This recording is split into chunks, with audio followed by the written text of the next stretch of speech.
Kumusta mga kanoisy? Welcome back sa ating YouTube channel, Philippine Noisy. So ngayong araw, another update naman tayo about naman to sa WPS nating mahal, ano. So ang video ito ay mula naman ito kay Melbs Castle. So meron itong pamagat na Panic China, akala pagbubomb, hina sila, takbuhan lahat ng barko. USAF bomber dumaan sa China base. So, excuse me. So, yun, bago natin simulan, Melbs Castle, supportahan nyo yan. Tapos, syempre, kung trip nyo ng mga ganitong reaction video, may kasama kayo manood, huwag nyo na rin kalimutang supportahan yung YouTube channel natin, Philippine Noisy. So, mga kanoisy, hindi na natin ito patatagalin pa. Simulan na natin. Baka agawin pa ng China. Ayan ang pamagat ng video ito.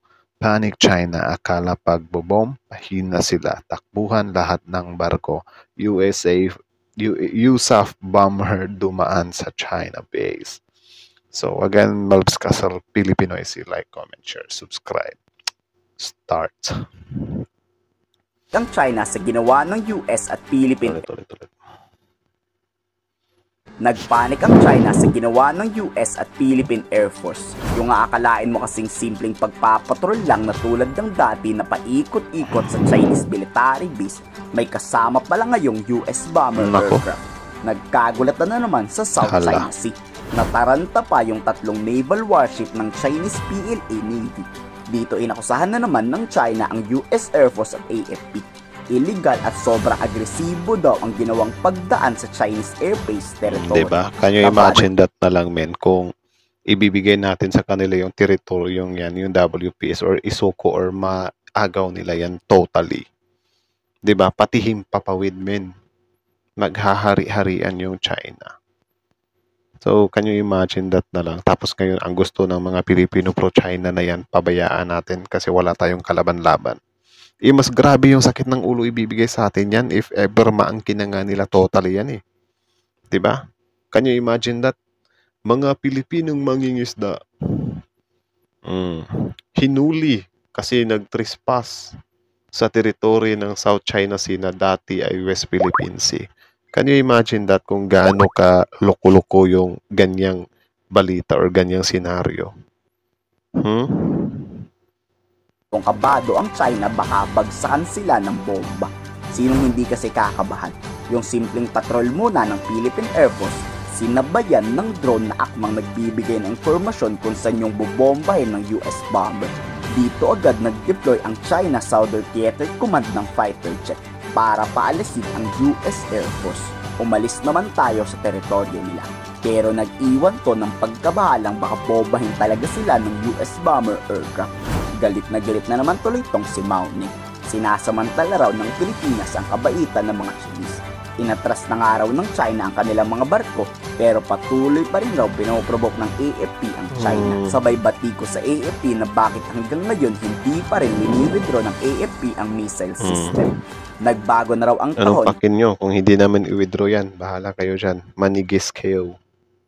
Panahon na raw para magbago rin ang pag-uugali ng Pilipino. Bumalik raw tayo sa tunay na pagkakaibigan sa China at iwan ang mapanghamong ulit talaga yung ganyan, ano, bumalik sa pakikipagkaibigan.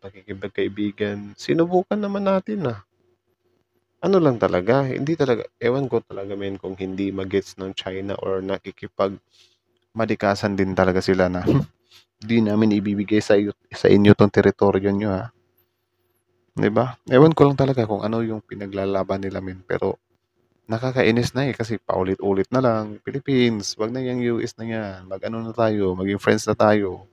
Peace talks na tayo or, diplomasya, whatsoever. Paulit-ulit na lang kasing ganyan eh. Like, alam naman siguro nila na hindi na umuusad yan. Pati yung mga Filipino pro-China natin, pinapaboran din yan na parang tayo daw yung naghahanap ng gulo. Like what? Tayo naman yung inunahan, di ba? Pero bakit parang kasalanan pa natin? Anak ng teteng. ng US. 该表示逼空系统仅用于一次例行演习，承诺今年9月演习结束就会撤走，但随后便改称希望永久部署低风系统，甚至准备购买该系统。这是典型的言而无信、背信弃义。当前究竟是谁不断在那？ kung for routine exercise nga yan?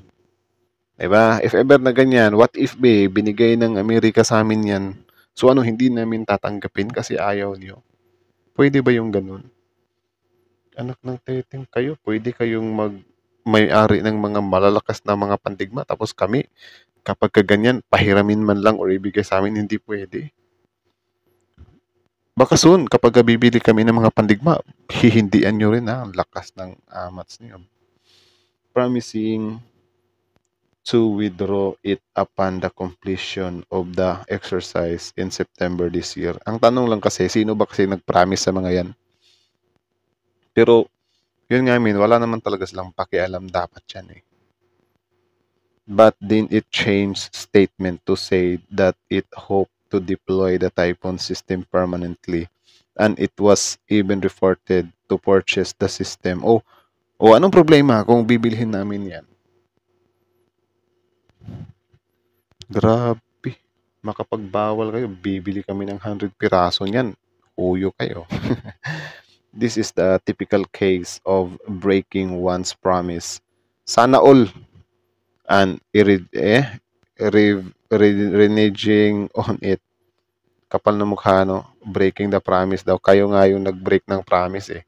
Nagkasundo tayo na in-award sa amin yan kasi syempre dinala natin yan doon sa arbitral, di ba? Tapos nanalo kami. So hindi nyo tinanggap yung yung pagkapanalo namin. So sino ngayon yung nag-break? Ang lakas pa ng gana nyo na harapin kami doon. Tapos nung natalo kayo, hindi nyo naman pala sinusunod. Paano kung nanalo kayo? Di hari-harian kayo ngayon. Grabe na yung pagiging masama nyo sa minalas kayo. Hindi kayo nanalo. Huwag kayong gumamit ng word na breaking promise. Kayo yung malakas mag-break ng promise. Lakas ng amats niyo. Who are the ones who keep provoking the South China Sea? Kayo yun. And who are the ones who are cooperating with the extraterrestrial forces and showing off their force? Kayo nga yung may pinakamalakas na force, di ba? Takot kayo na maungusan. Ng teteng yan. And who is violating the law under the banner of international law. The country's regions can see this clearly. Sana all, the region can see this clearly. Baka yung whole world kita nila na kayo yung clear na mali. 南海挑衅声势，是谁在配合域外势力炫耀武力？又是谁在打着国际法的旗号行违法之时，地区国家都看奉劝菲方，维护本国安全的唯一正确选择是坚持战略自主，坚持睦邻友好，坚持和平发展。我们再次敦促菲方正视地区各国的呼声。 履行此前公开承诺，尽快撤走中部系统，不要一错再错。菲方个别人士应当端正认识，反躬自省，不要再上演颠倒是非、倒打一耙的拙劣戏码。 Yun yung mahirap sa kanila eh. Lakas mangangkin eh. 正告菲方。 中方绝不会坐视自身安全利益受到威。 Mukhang nagsisimulate na ang US Air Force ng pag-atake, di ba? Ano sa tingin nyo ang dahilan bakit binulabog ng US Air Force ang China? Imposible naman kasing walang dahilan to, di ba? Ano sa palagay nyo? I-komento sa baba ang yung salobi. Ay, nako. So, yun lang naman mga kanoisy. So, kayo, ano masasabi nyo doon? Comment down below. Tapos yun, pag-usapan natin yan sa comment section. So, again, Melbs Castle, supportahan nyo yan. Original video link in the description box below. Tapos, syempre, bago nyo iwan yung YouTube channel natin, Pilipinoisy, don't forget to like, comment, share, subscribe. So, malinaw pa sa klaro yun. Wala nang dapat pag-usapan pa. Yung China, iniiyakan nila. Sino ba kasi nagpangako doon, Min? Nung September, or baka naman hindi talaga sila pinangakuan na i-withdraw yung Typhoon missile na yun. Iba lang yung pagkakarinig nila or iba lang yung assumption nila. Kasi biruin mo, pinangakuan China. Bakit naman namin kayo papangakuan China? Sino ba kayo para pangakuan namin? Under nyo kami? Yung Taiwan nga na parang inaangkin nyo na under nyo, hindi nyo nga mapasunod eh. Tapos yung Pilipinas gusto nyo mapasunod ninyo. Ng lakas ng Grabe man trip pa. Hey Philippines, breaking promise. Sabi nila i-withdraw nila ng September.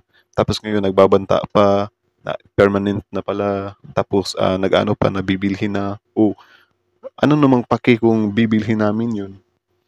Yung word nga na parang niloko namin kayo sa ano na parang permanent or parang i-withdraw lang. Wala na nga kayong paki dun eh. Tapos bibilhin pa, iiyakan nyo. Grabe kayo makadiman ha. Can you imagine that, men? Kung yung teritoryo natin isusuko sa ganyang klaseng bansa. Wala na. Mas kawawa yung Pilipinas. Baka kalaunan yung El Nido, yung Luzon, yung Palawan. Wala na. Ang kinin na nila yan. Mamimihasa yan eh. Alam, ano sa tingin nyo yung China na yan? Hanggang dyan lang sila sa pasok sa 9 dash line nila. Hindi mamimihasa yan. Baka kapag nakuha nila yung 9 dash line nila, bigla na naman silang mag-expand agad. Diba? Tayo lang din yung mahihirapan in the future kung ganyan din. So, sana labanan talaga natin to eh. Tapos, yun, anuhin talaga natin kung ano yung tama. Diba? Sa manlulupig, di pa CCL dapat yung Pilipinas. Ito din kasi yung mga Pilipino pro-China, nakakainis din eh. Pinapalakas din yung loob ng China. Natutuwa yung China dito eh. Yung kapwa Pilipino mismo, naglalaban-laban. Diba? Yung China, nananakot lang naman sila. Tapos yung pananakot nila, nagtatagumpay pa. Paano? Sinusuportahan din ng mga big personality or mga malalaking AATs dito sa bansa natin.